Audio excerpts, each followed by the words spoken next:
yangu yakamira yakadai. Ini kubva paudiki hwangu ndakarepwa ndine 8 years, ndikazorepwa futi neumwe ndine 12 years, ndikazorepwa ndakugarawo neimwe hama yangu kubva ndine 14 years kusvika pa16 years.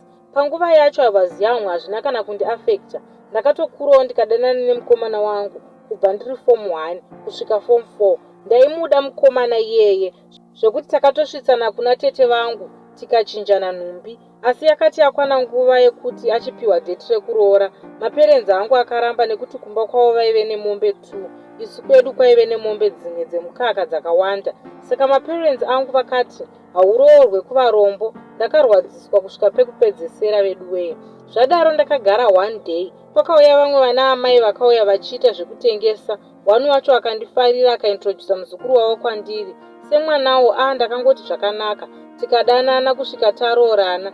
Ndopakabva patanga dambudziko ipapo vehama.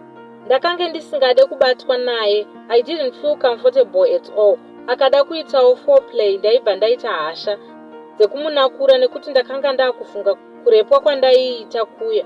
Every day was a struggle. Taigara tiri kumadzitete achiripota kuti handidi sex, but handina kutaura problem yangu kuti ndeyei. Tikauya kuno kuJoni zvichingonetsa, tikagara tese 8 years. Murume uyu aive munhu aindida. He was a good man. Ini I was so insecure about my body. Plus ndaifunga futi ex wangu kuti pamwe dai ndakaroorwa naye dai ndichida iyeye ex wangu. Zvadaro marriage yakasvika pakuparara. Ndikagara, unongozivawo uri munhu unotsvaga waanokuda. Ndikawanikwa futi kechipiri. Tave ne7 years tiri tese, asi pa7 years I only enjoyed 2 years chete. Apa pamarriage yechitu ndinongoti ndakazowanawo help mukunzwawo mamwe mavictims ekurepwa. Saka zvakandibatsira ndichifolowa mashows akaita seana Dr. Phil naOprah Winfrey, ndichinzwawo vamwe vairepwa kuti unoenda mberi sei nelife. Saka ndakadzidza zvakawanda ipapo. Back pamarriage apa, kuma early stages ekudanana kwedu, this guy cheated but I forgave him. Zvikaperawo, hameno maybe is now hiding it. Problem yemunhu uyu anongochinja overnight. Akatanga kusada kurara neni, ndikazama kutaura naye, aindipa rafu kusvika ndajairawo. Togona kuita 4 months kusina sex, tozoita ka1. Pamwe pacho aienda kubhawa whole weekend, odzoka Monday kuzvimatavheni zvemuno muJoni. Ndikazama kutsvaga if ane magirlfriends, but ndakaona kuti hapana.